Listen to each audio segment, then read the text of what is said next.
Hi everybody, this is the Cricket Badger podcast. Each badger marks the track with its own scent. His black legs are short but very powerful for digging. The name badger probably comes from the French word bêcher, meaning digger.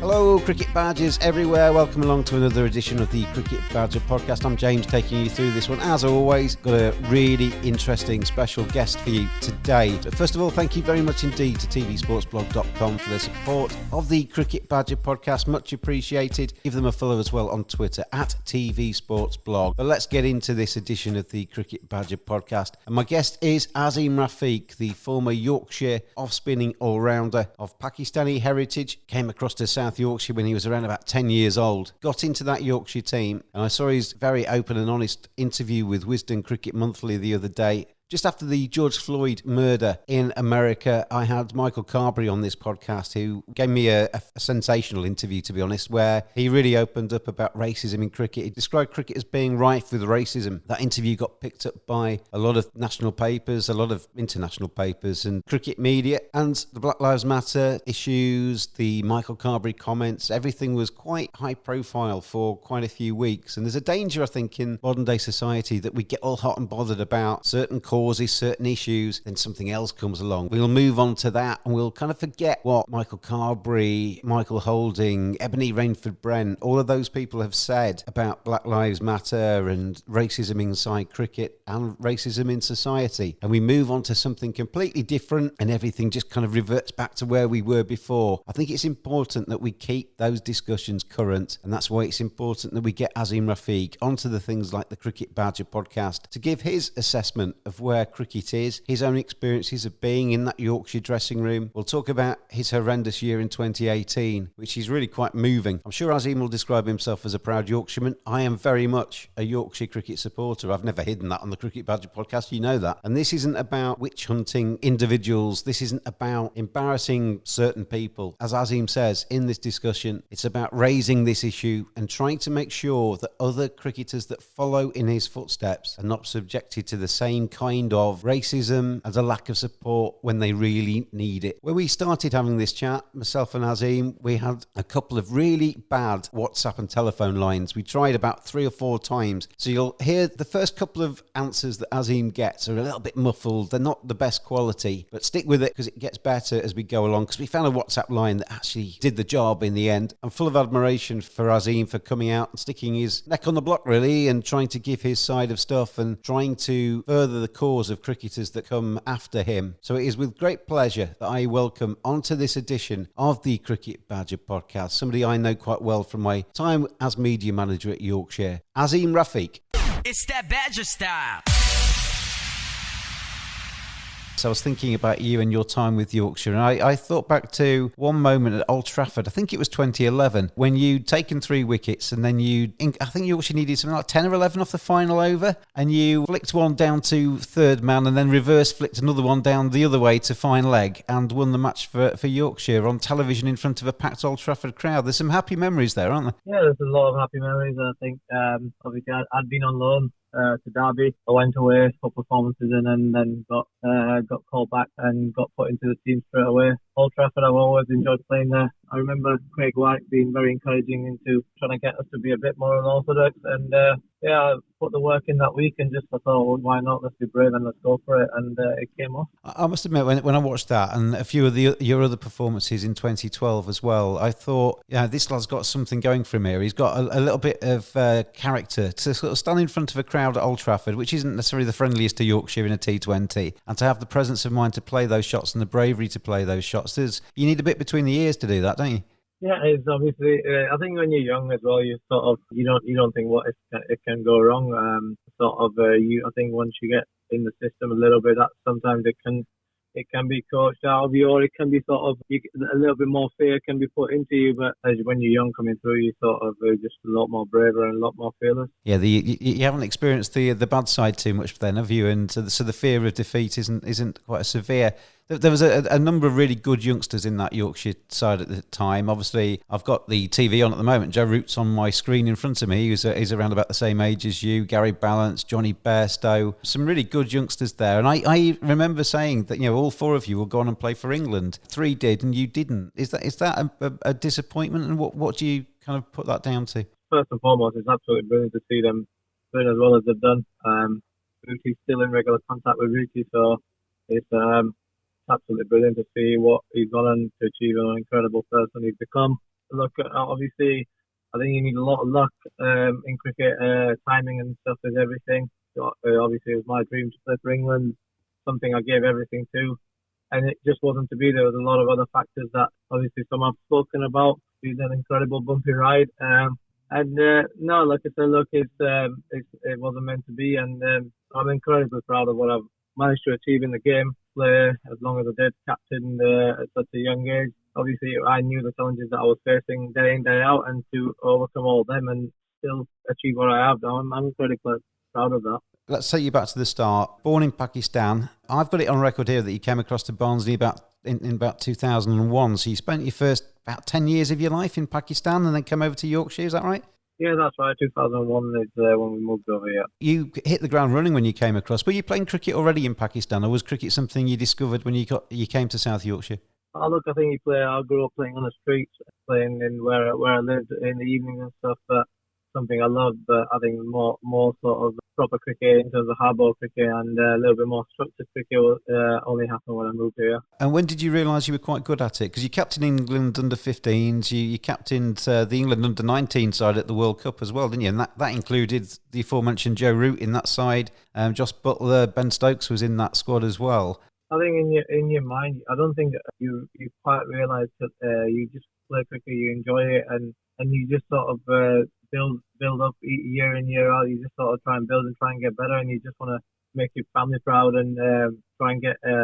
Obviously, when you start realising what it's all about, then you have that dream to go on, and like I had a dream to go on and play international cricket and be the best I could be. And I think, like I said, you don't really think of it too much when you just try and get better every day.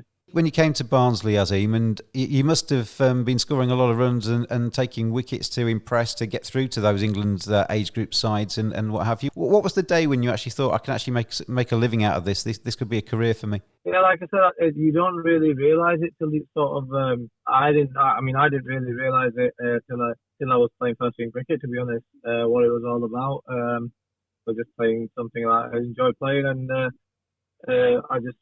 Mum and Dad just drove me everywhere and got told there's a game here and just went and played it. So no, it wasn't something I didn't really realise all of it till I really played first team cricket, to be honest.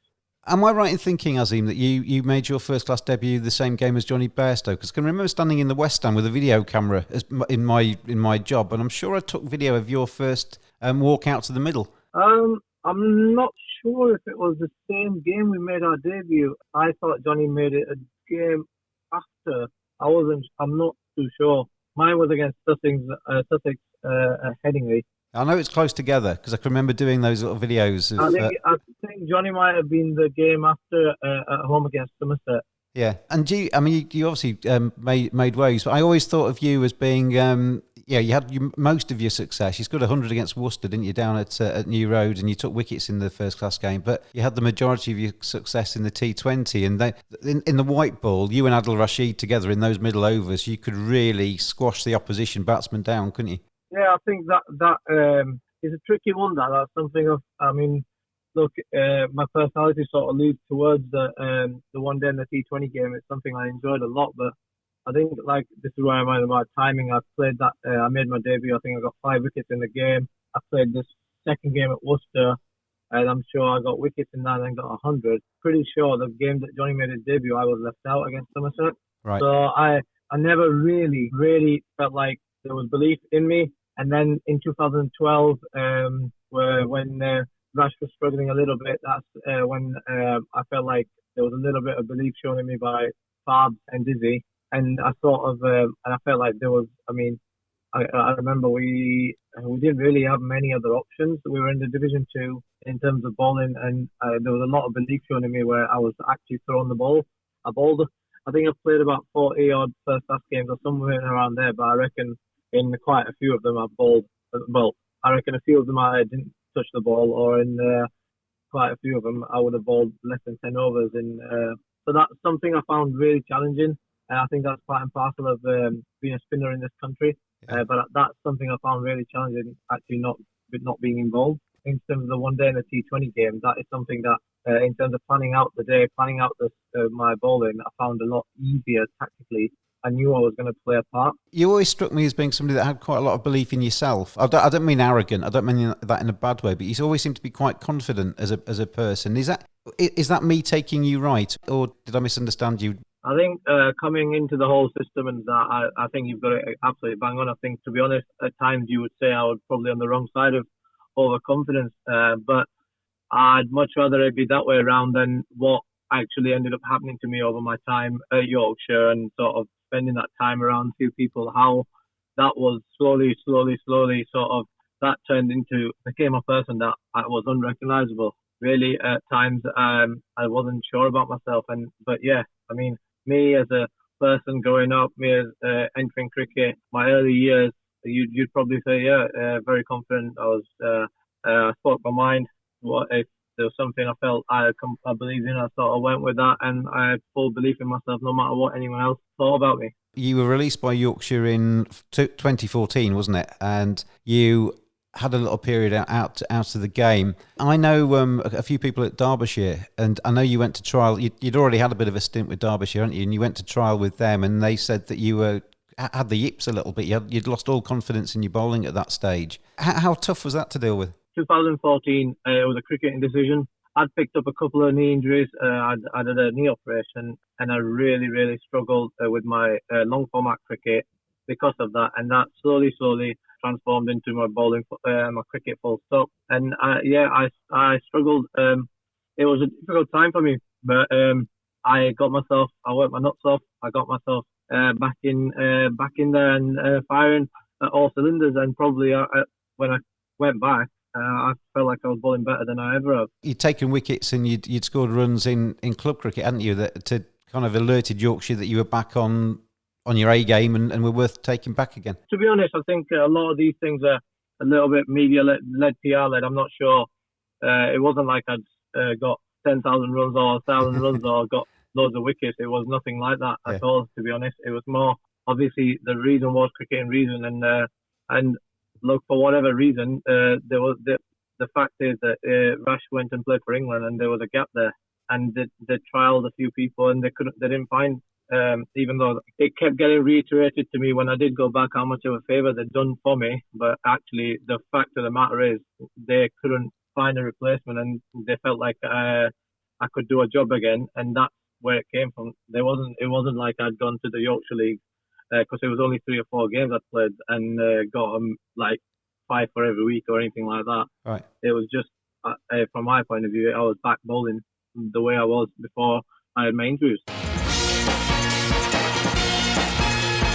The Cricket Badger podcast is brought to you in association with tvsportsblog.com. Excellent sporting content. It's well worth a look, and give them a follow on Twitter at tvsportsblog. Let's talk about that year 2018, which is a horrible year. I've got 3 kids, Azeem, and I can't even begin to think about how having a stillborn child would make you feel. And you had that in May of 2018, and then a few months later released by Yorkshire.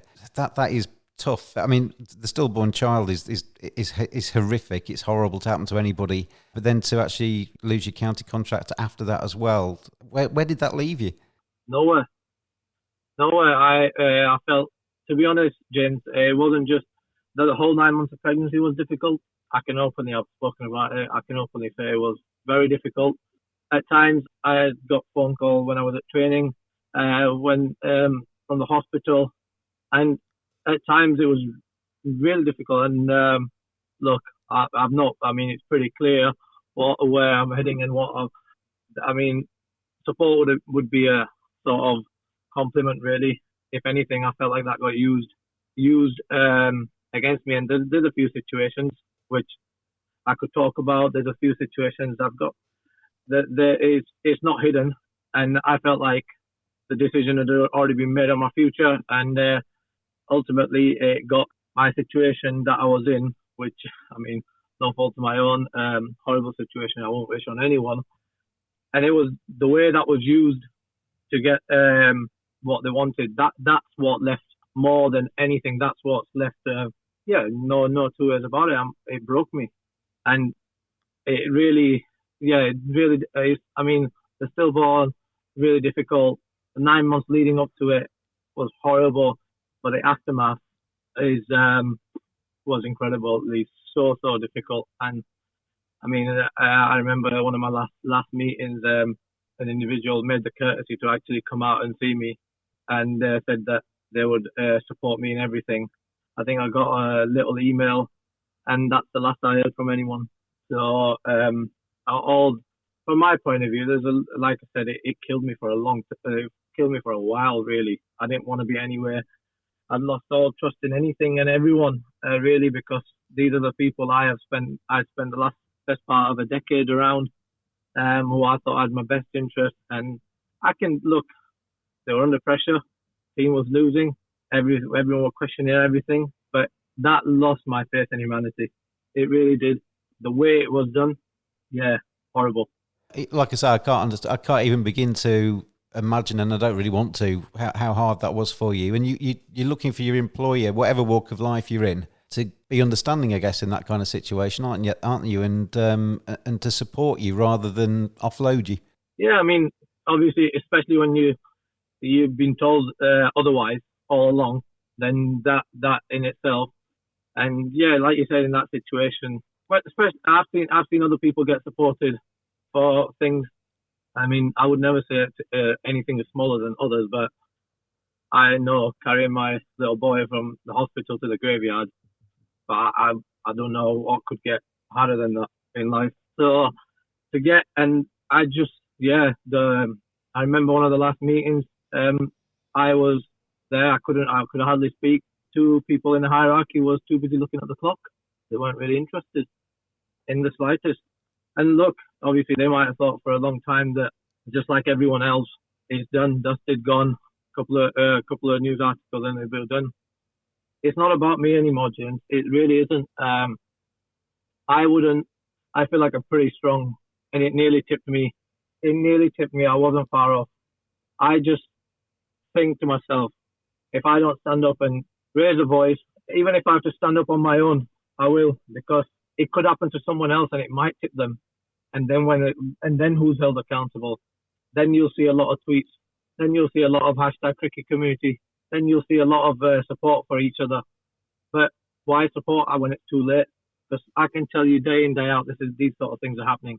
I wouldn't want anyone else to go through it. And that is my whole aim of this now.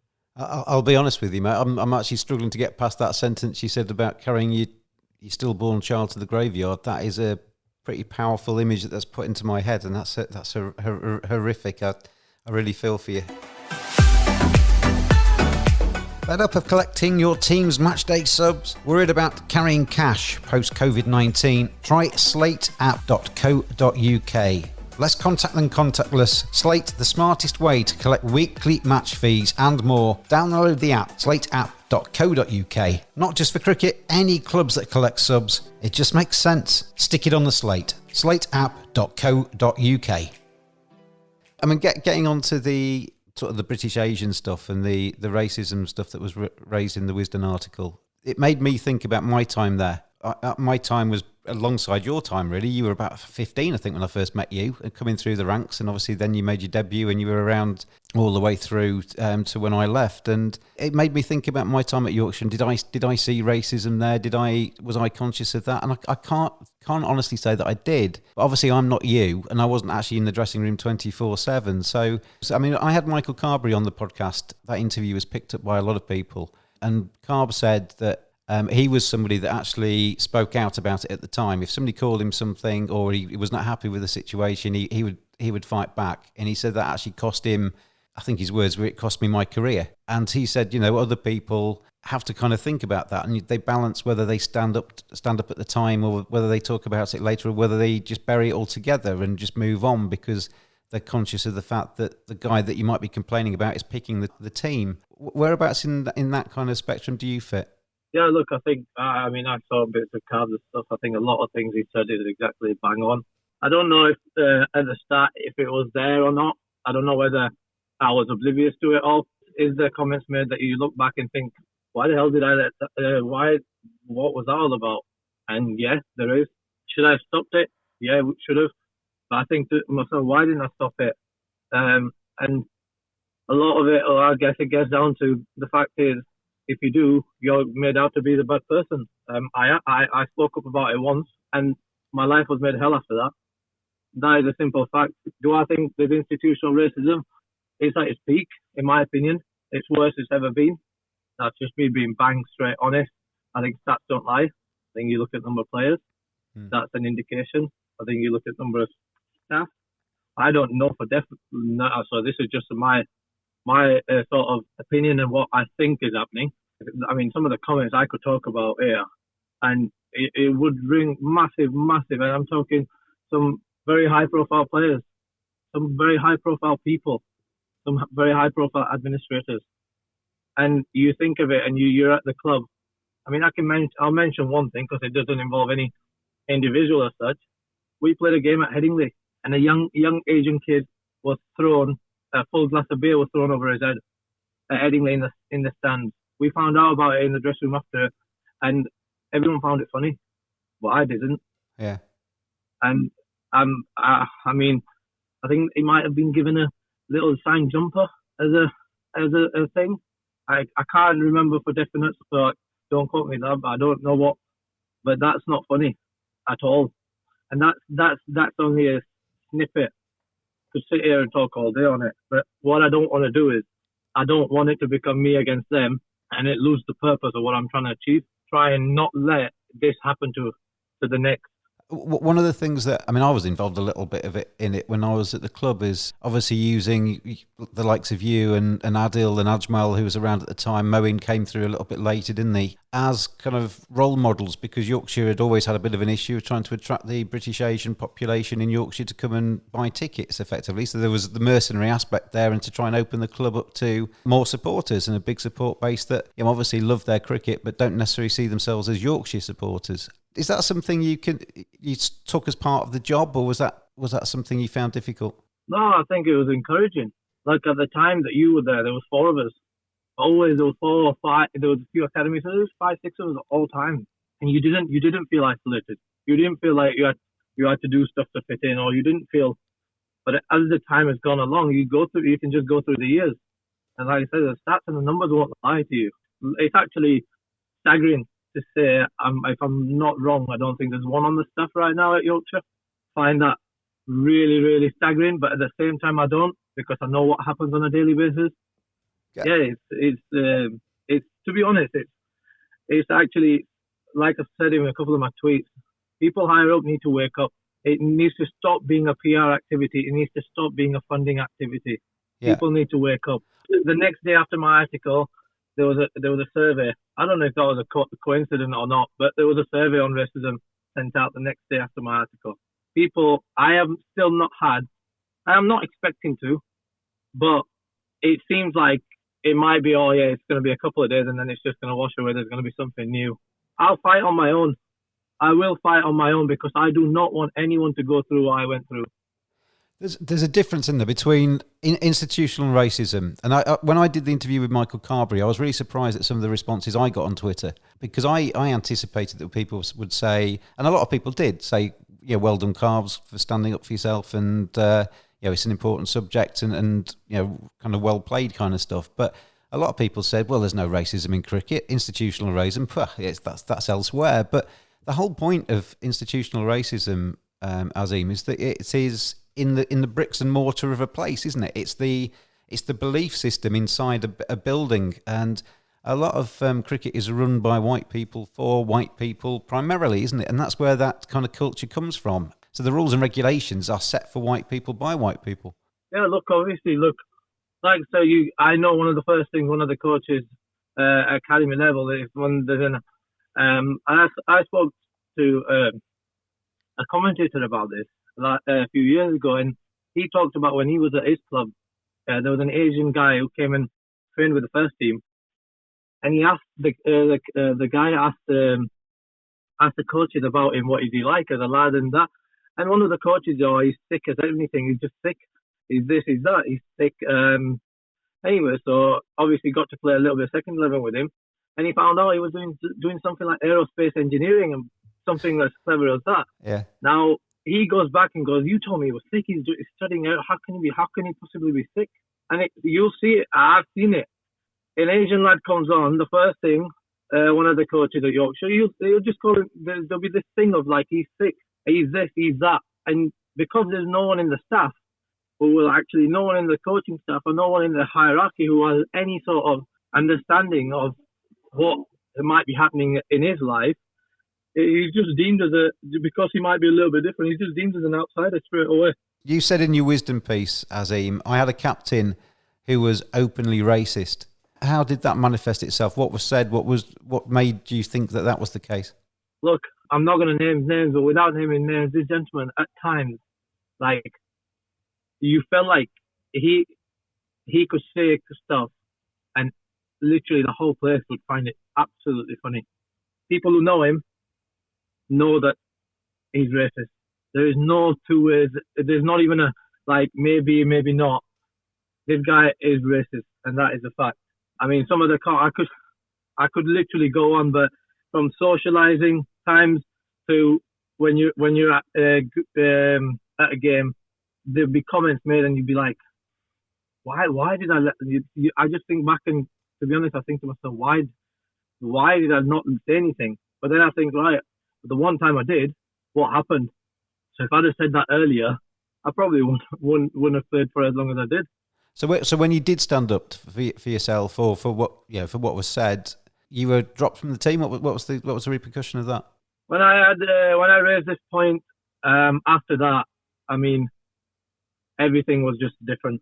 I felt like I wasn't played as much of a part. If I did play, I didn't really get the ball, and I just felt like that was it. There was one game, I think, at Oval, I had a bit of a calf problem. I kept cramping up, or I felt like something. I'd come off, seen the physio, did a few tests. Anyway, physio did whatever he had to do. I went back on, or I stayed off for a bit and I went back on, and I was on and off. I find out 3 weeks later that the captain and the coaching staff had told the other players that I was faking injury. I found that someone who's so proud of, like, and I'll run through a brick wall on a cricket field. I found that really. So when I went and questioned, the reply wasn't, we shouldn't have said that. The reply I got was, well, your test didn't come up with anything. So that makes it all right for the coaching staff and the hierarchy to tell some of the other players that they thought I was faking injury. I found that really, really, really hurtful, really. And that wouldn't happen to other people. And that's the difference, isn't it? Some things that are said to you, that it doesn't have to be Azeem Rafiq, URA, and whatever words follow that. It can be subtle, can't it? You know, the racism can be very subtle as well. And in that instance, it's doing something to you that's different to what they would do to a white guy in the dressing room. Well, look, that Lord's game when we had a chance to win it 3 times. Yeah. There was 2 players that didn't play that game. One of them was absolutely belated in the press, on Twitter, on social media, and one guy didn't. No one said anything about one guy, and he was actually doing a masterclass at Lord's while we were playing the game. Johnny Bairstow and Adil Rashid, you're talking about there, isn't it? There you go. So why one rule for one and one for another when Rash had actually told him about his family situation? Yeah, and that still gets talked about now. That still gets talked about now, Azeem. Because I'm a big fan of Rash. I used to love Rash, and I think he's a terrific bowler. I was so pleased to see him win the World Cup and get the success that he's had. But I've said, for a while now, why don't they use him in Test cricket? But every time I bring that up on Twitter, people from Yorkshire say, well, look at him. Look at what he did back in that year you're talking about. He's not to be trusted because he let the team down. But it's far more to it than that, isn't there? Look, that is proof. Proof is there. 2 people. One told you 2 weeks ago. One, I don't know what this is. One got absolutely belated because of someone from the club tweeting. The other one, completely fine, doing a wicket-keeping masterclass. it's not the fans that I'm having a go. Or it's not, I don't no. I feel sorry. I feel sorry for them a little bit because at the end of the day, they can only go on the information that's been given to them. And let me tell you, 90% of the time, they're lied to. And that's sad. That's a fact. That is sad. They didn't absolutely... I don't even need to give any sort of my side of it. That is just straight fact proof in front of everyone. Judge it yourself. Sports Betting Media. A brand new in-play betting experience has landed on Hot Mic, the only watch party platform for live sports. We are Sports Betting Media, and we don't just watch the sport, we highlight the best in-play bets as it's happening. Watch the match with us, and we'll provide the best betting hints and tips that we can find on the market, reacting quickly as goals go in, penalties are awarded, and both are then ruled out by VAR. We're live during every game of the Club 2020 Champions League and Europa League tournaments, and you can join in too. Download the Hot Mic app on Android or iOS and sign up using the code SBM. Follow Sports Betting Media, and you'll be notified when we go live. Listen to us, bet in play, and watch the match all at the same time. Sports Betting Media on Hot Mic.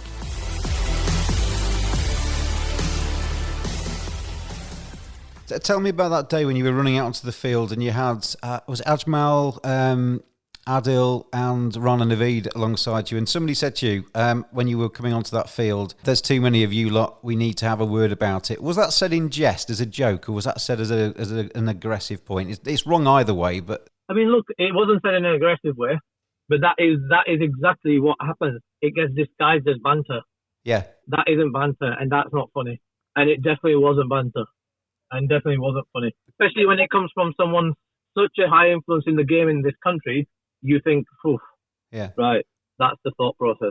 Because there will be dressing rooms, won't there, where they maybe got 3 Asian players in the side, and they will think it's inclusive and it's funny and it's involving them in the jokes to say things along those lines. That's where you get into really dodgy ground, isn't it, when you start to do that? Yeah, I don't find any of the part of that funny at all. Yeah. I don't see how anyone can. It's just not funny. Like I said, if it as well, especially if when it comes from someone who's got such a big influence, it really makes you worry. And how does it make you feel then? I mean, we talked about a few things that have happened to you. How does that make you feel? Presumably, it makes you feel less a part of the team, does it? Well, yeah, you feel isolated. You don't feel part of it. You feel unless you do. I'll be the first one to put my hand up. I've made some mistakes. I've tried to fit in. I've done stuff that I definitely shouldn't have done just to fit in. And the minute I stopped doing that stuff, I was isolated. I felt on my own. It was horrible. And some people, look, end of the day, I said it, I honestly don't care. People can do what they want. They can judge me as they want. They can do. This is not for a judgment of social media or judgment of people. I'm not silly. I know full well, literally, this could make any chance of me being in the game difficult. I know that. But if that does happen, I know that what I'm saying will even be proven even more right. But I'm not silly. I'm on my own, fighting against some big people. Sorry, if somebody from Yorkshire listens to this, or anybody in cricket listens to this, what do you, if you could actually, look down the lens? Obviously, this is a podcast, that's impossible. But if you could actually say something to them, you need to change because you need to do X, Y, Z. What would you tell them? Look, from my point of view, the simple fact is I want the authorities to wake up. There needs to be some sort of accountability. This can't carry on because you're gonna get a situation where it tips someone over the edge. I'm telling you, it will tip someone. It's high time the authorities wake up to it. You're 29 now, mate. So you're far from finished in terms of playing career. You've just mentioned that maybe speaking out makes it hard if you to get in the game. But have you given up hope of playing professionally again? No.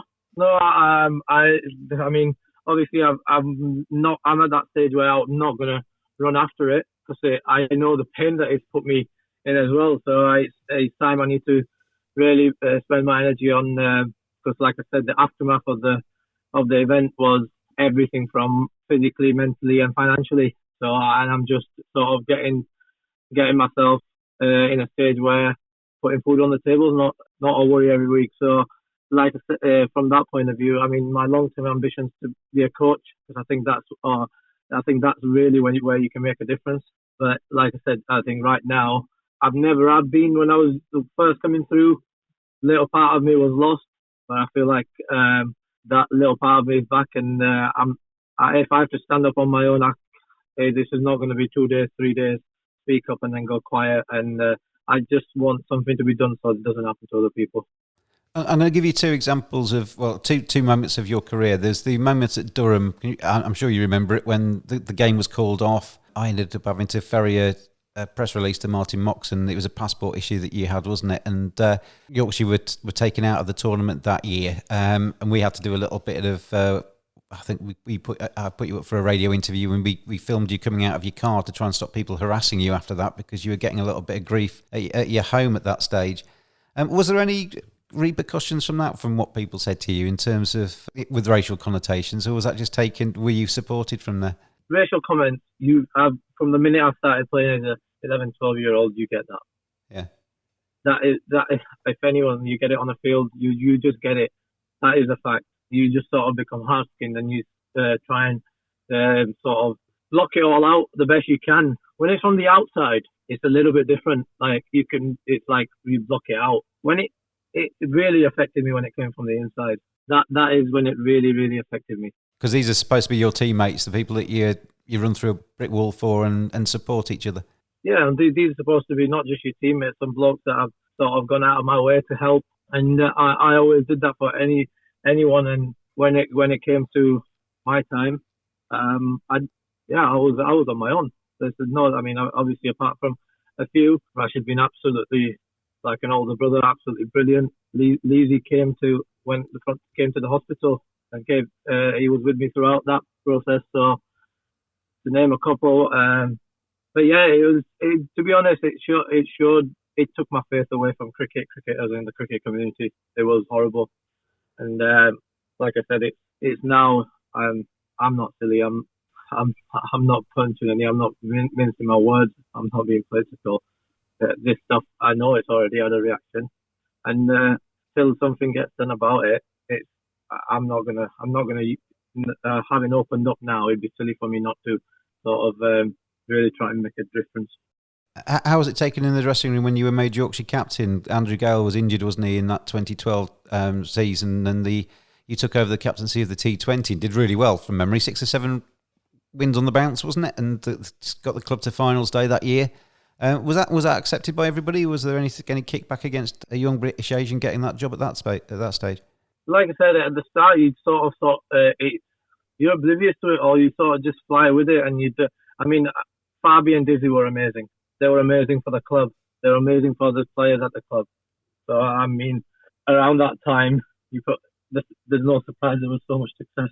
I mean, it was just a completely different place. Like from that point of view, was there other comments? Yeah, there was. But you sort of, when it's not in the inside too much, or you don't feel like it's people in the inside, you can override it. You can sort of push it back and sort of crack on, because that's what you've been used to doing.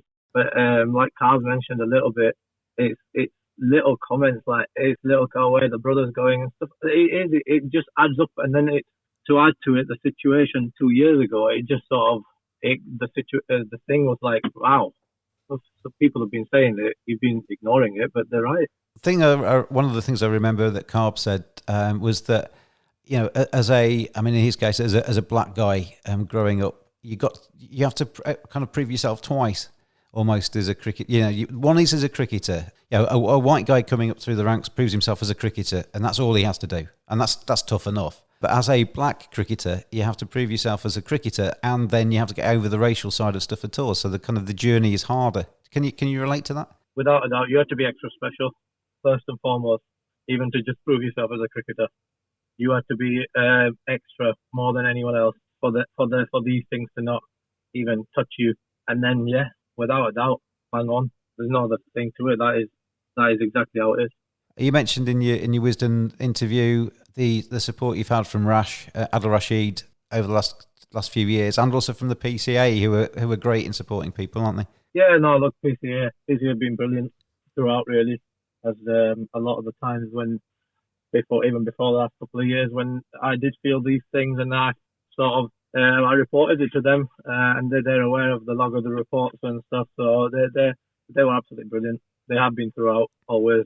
And Adil's a good lad, isn't he? He's I can imagine him. You said that he phoned you, and you've talked to him regularly over the last few years. He's a carer. He's an amazing human. He's someone this family should be incredibly proud of. He's been amazing, absolutely amazing, above and beyond. Just incredible, really. We obviously went through the horrendous stillborn part of your life in 2018, but you've got a little one now, haven't you? And things have moved on a little bit, and you'll never probably get over that at all, will you? That'll always leave a little bit of a scar on your life. But there is fresh life in the Azeem Rafiq family. Yeah. No, look, he's 1 year old. He's mad. He's not letting me have much sleep, but I won't change it for the world. And like I said, it's not something that you're ever gonna go. It's something you sort of get used to dealing with as time goes on. Like you said at the start of the interview, I didn't just lose my child and the aftermath that brought. I had other things that I was battling anyway, and then throughout the way I lost my career as well in horrific circumstances. So the whole spectrum was really difficult. But look, Allah's the best planner. It's brought me closer to my religion. Probably, I'd say I'm happiest I've been for a long time.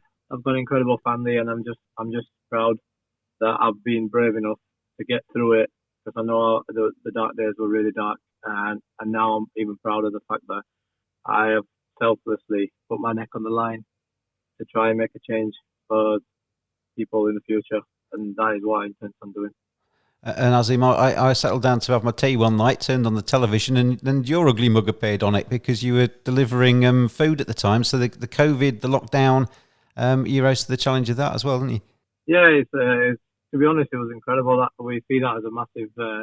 We sort of started the pandemic. I've got a few friends that work in the A&E, and we've taken a few bits and bobs all the time. And then we thought, why don't we take this a little bit further?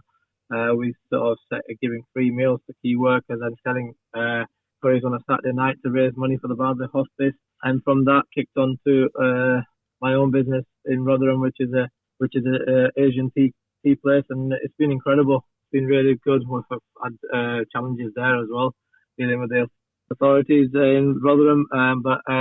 No, incredible. Really, we feel like we went out to do something for the people, and Allah held our hand and moved us towards this. So we're just really thankful. Yeah, I thought that was brilliant. Give your business a name check at the end of this piece. You might as well give it a plug, didn't you? Give it a proper plug. Yeah, it's Mudki Chai. It's called. We serve tea in clay pots. We've run out of clay pots at the minute because we underestimated it, and the delivery from Pakistan is stuck somewhere in the sea. But then we've got Pakistani Karachi street food, and in sweets we've got these mini Dutch pancakes, which have been an incredible hit. So yeah, and then we've just started doing traditional Sunday morning breakfast. So it's been incredible, really. It's only been a month, but it's just been incredible. We've had a lot of interest from people travelling from throughout the country to taste some of my mum's food, and really, really delighted where it's at. I wish you every success with that, Azeem. I hope that goes really well for you, and I hope that the future brings you plenty of happiness for you and your family as well. And well done, mate, as well. You know, speaking up, speaking out. Very proud of you for doing that as well. It's been too long since we've spoken, but it's been a pleasure to catch up with you. Cheers, Jim. Thanks a lot, mate. Thanks for having me. Really appreciate it. It's that Badger style.